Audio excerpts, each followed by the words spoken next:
కాసేపు మీతో ముచ్చటిద్దాం.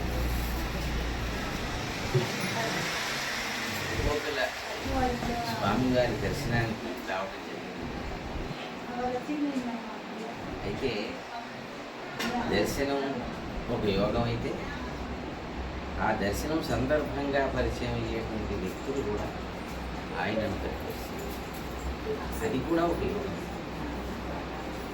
అది ఎలా అంటే మనం బయలుదేరిన దగ్గర నుంచి మనం తీసుకొచ్చేటువంటి డ్రైవర్ దగ్గర నుంచి వచ్చి మనం ఎక్కడ స్టే చేస్తాం అనేటువంటి దాని దగ్గర నుంచి ఇవన్నీ కూడా స్వామి యొక్క అనుగ్రహం.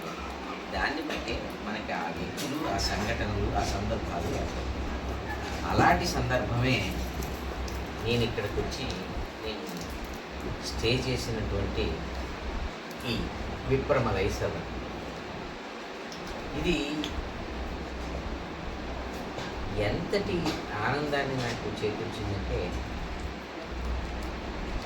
మనం మన తాలూకు నిత్యకృత్యం దైనందిన బిజీ జీవితం నుంచి ఒకంతసేపు బయటకు వచ్చేస్తే ఈ అడవిలోకి వెళ్ళిపోతే ప్రశాంతంగా ఉంటాం. అడవిలోకి వెళ్ళేదాకా ఎక్కడొక్కడ స్టే చేసే వెళ్ళాలి కదా. అడవిలోకి వెళ్ళినా, ఊళ్ళోకి వెళ్ళినా, స్వామివారి దర్శనానికి వెళ్ళినా స్టే దగ్గర నుంచే వెళ్ళాలి కదా. అందుచేత ఆ స్టేకి అంత ఇంపార్టెన్స్ ఉంటుంది. నా యోగం, నా అదృష్టం, నాకు స్వామివారు అనుగ్రహించిందిగా భావించేటువంటి ఒక స్టే సదన్. ఇవి నా అంతా నాకు అనిపించి 4 మాటలు పంచుకుంటే నా హృదయానికి ఆనందం కలుగుతుందని నేను భావించాను. ఇక్కడ దీన్ని కుమార్ గారి దంపతులు నిర్వహిస్తున్నారు. వాళ్ళు రాగానే నేను అసలు కుమ్మంలో అడుగు పెట్టగానే మీరు అమ్మవారిలా ఉన్నారు అన్నది నా మొదటి వాక్యం. అసలు ఏదైనా బాగున్నారా అంటాం, హలో అంటాం, నమస్కారం అంటాం, లేకపోతే నేను ఫలాండి మీరు ఫలానా ఏవో ఉంటాయి. అవేమీ లేదు. రావటమే ఇక్కడ ఒక తులసి కోట, ఒక తులసివనం, ఓ చక్కటి కుటుంబం, కుమార్ గారి దంపతులు, వారి తల్లి గారు, వారి ముగ్గురు పిల్లలు, ఆడపిల్లలు, లక్ష్మీ పార్వతి సరస్వతి. అది కూడా ఇటువంటి ఒక కుటుంబం నిర్వహిస్తే అది ఒక ఆశ్రమం అయిపోతుంది. అంచేది విప్రమలై సదన్ అనేటువంటి ఆశ్రమమే అంటాను. ఈ ఆశ్రమంలో ఒక ప్రశాంతమైనటువంటి వాతావరణం, ఒక ప్రశాంతమే కాదు, మనం ఎందుకు వచ్చామో, ఏ స్వామి సేవ కోసం వచ్చామో, ఏ స్వామి దర్శనం కోసం వచ్చామో, ఏ విధమైనటువంటి మన మైండ్ సెట్తో వచ్చామో దానికి అనుకూలంగా. అంతేగాని సిటీలో ఉండే హస్బెండ్ బస్సు దగ్గరగా ఇక్కడెక్కడో ఏ రోడ్డు మీద, నడి రోడ్డు మీద ఉండి అక్కడ ఉండే సౌకర్యాలతో ఉండి మళ్ళీ హైదరాబాద్లో ఉన్నటువంటి కాదు. ఒక ప్రశాంతమైన వాతావరణం. ఉన్నటువంటి ఈ విప్రమలై సదన్లో ఒక సనాతన సాంప్రదాయ పద్ధతిలో ఒక జీవితాన్ని సాగిస్తున్నటువంటి కుటుంబం. అంటే మరి ఆశ్రమం కాక ఏమవుతుంది? వారు ఎంత ఆప్యాయతతో, ఆత్మీయతతో, అంటే ఇది కూడా ఏ ఆర్గనైజేషన్ నడిపినా, లేకపోతే ఎటువంటి ఇలాంటి బసలు అవి నడిపినా కూడా సాధారణంగా మనం బయట కమర్షియల్ వ్యవహారంగా చూస్తున్నాం. ఇది చేసేటువంటి ఏ కోశాన ఎక్కడ చూసినా ఆత్మీయత, వాళ్ళ నిష్ఠతో, ఇష్టంతో, ఒక డెడికేషన్తో దీన్ని నిర్వహిస్తూ స్వయంగా వారే విడిగా అయిపోగానే ఇటు పిల్లల్ని చూసుకోవడం, వాళ్ళని పండించుకోవడం, మమ్మల్ని అతిథి దేవో భవ అన్న ఆర్యోక్తి ఏదైతే ఉందో దానికి 100కి 100 వాళ్ళు న్యాయం చేస్తూ మమ్మల్ని దేవుళ్ళలాగో చూస్తున్నారు. వాళ్ళు మమ్మల్ని ఏదో యాత్రికుల్లాగో, గెస్టుల్లాగో, ఏదో సెలబ్రిటీ ఇవేం కాదు. వాళ్ళ ఇంట్లో ఒక మనిషిలాగా. ఇవన్నీ కాదండి, ప్రతి ఒక్కరిని, ఇక్కడ వచ్చేవాళ్ళని, ఇక్కడ ఉండేటువంటి వాళ్ళని, ప్రతి ఒక్కరిని కూడా అదే భావన, అదే పలకరింపు, అదే సంస్కారం, అదే సాంప్రదాయం. ఇది కదా మనకు కావాల్సింది. ఇక్కడికో ఆశ్రమాలకు వెళ్ళిపోతే ఇటువంటి వాతావరణం ఉండొచ్చు. ఇక్కడే ఈ టెంపుల్ టౌన్లోనే ఇక్కడే ఇటువంటి అద్భుతమైనటువంటి ఒక హోమ్లీ అంటాం, హోమ్లీ అట్మాస్ఫియర్ అని అంటాం. హోమ్లీ అట్మాస్ఫియర్ కూడా కాదు. హోమ్లీ అంటుంటే మళ్ళీ హోమ్లీ పిల్లలు గొడవలు చేయటమో, లేకపోతే భార్య ఏదో అంటమో, భర్త ఏదో అంటమో, లేకపోతే ఇంట్లో పనులో మళ్ళీ హడావిడే ఉంటుంది. ఇంట్లో కూడా అదొక husband bus. Even at home it is husband bus. It is a sort of some mess maybe. అలాగే బయట ఎలా అయితే హడావుడి ఉంటుందో ఇక్కడ ఇంట్లో కూడా ఒక రకమైన హడావుడి ఉంటుంది.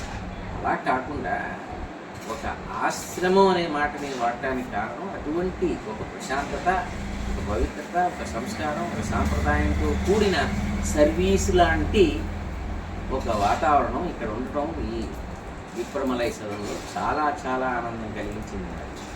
ఇటువంటి మనం ఎన్నో సాంప్రదాయం అని, సనాతన సాంప్రదాయం అని ఎన్నో ఉపన్యాసాలు చెప్తూ మాట్లాడుతుంటారు చాలామంది. కానీ దాన్ని అనుభూతి చెందడం మా వల్ల ఎందుకయింది అంటే, వాళ్ళు దాన్ని అనుష్ఠిస్తూ దాన్ని ఫాలో అవుతూ ఆ ప్రకారంగానే వాళ్ళ నిత్య కార్యక్రమాలు చేసుకుంటూ ఈ పక్కని ఇక్కడ ఉండేటువంటి గెస్టులకి అంత చక్కటి సౌకర్యాలు చూస్తూ వాటిని మెయింటైన్ చేసుకుంటూ, ఇంకా భోజనం దగ్గరికి వస్తే భోజనంలో భక్తిని కలిపితే ప్రసాదం అంతేగా.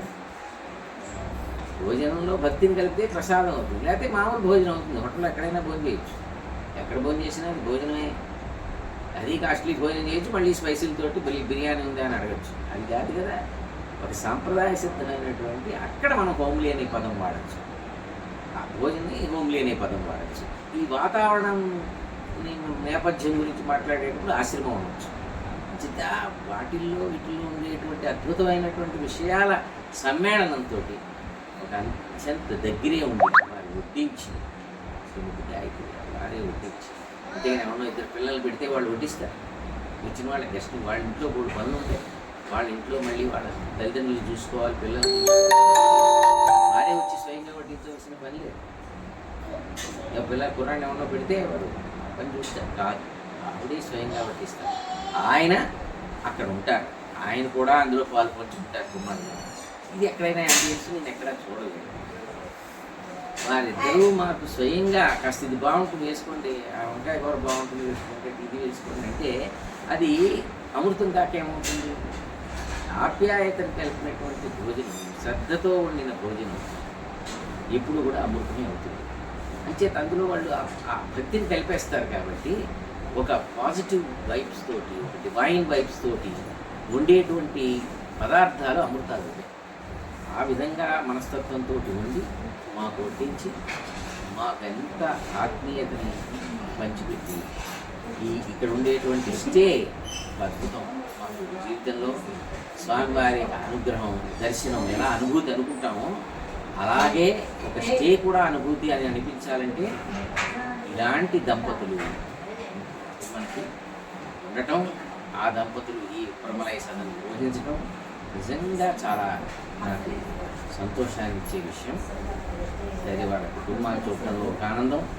ఇటువంటి సంస్థ నిర్వహిస్తున్నటువంటి కుమార్ గారిని చూసిన తర్వాత మొదటి రోజు నుంచి, నేను వస్తున్నానని చెప్పిన మొదటి రోజు నుంచి కూడా ఆయన ఇంత సాత్వికంగా మాట్లాడి ఏమిటి ఈయన మాట ఎక్కడా కూడా ఒక విషయంగా లేకపోతే 2 సార్లు తెలియక కన్ఫ్యూజన్ కొట్టి చేతస్థంగా చేస్తే చెప్పారు కదండి మీకు అంటాను. కానీ అసలు ఎక్కడ అంతే సాత్వికత, అదే సౌజన్యంతో ఆయన మాట్లాడుతూ వచ్చారు.